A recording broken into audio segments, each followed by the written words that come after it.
Welcome to Burlap Teachers. Enjoy the video.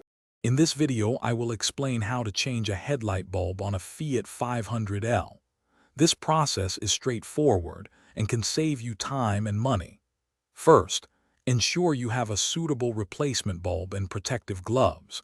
It is crucial not to touch the glass of the new bulb with your bare hands, as oils can significantly shorten its lifespan.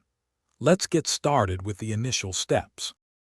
To begin, open your Fiat 500L's bonnet, usually by pulling a lever in the passenger footwell. Once open, locate the back of the headlight unit. You will see a round rubber cover or a plastic cap. Gently pull or twist this to remove it. Next, carefully disconnect the electrical connector from the bulb by pressing any release tabs and pulling it straight off. This provides clear access to the bulb itself. Now it's time to remove the old bulb.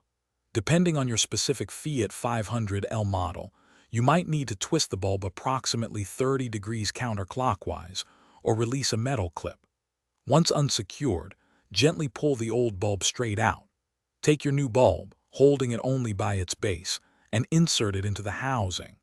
Ensure it's correctly seated and then secure it by twisting clockwise or re-engaging the clips until it clicks into place. With the new bulb installed, carefully reattach the electrical connector, ensuring it clicks firmly into place. Then, replace the protective rubber cover or plastic cap over the headlight housing, making sure it forms a tight seal. Finally, turn on your vehicle's headlights to confirm the new bulb is working correctly. If other drivers flash their lights, you may need to adjust the beam level using the dashboard controls, typically from 0 to 3. Thanks for watching. Consider subscribing if this video helped you.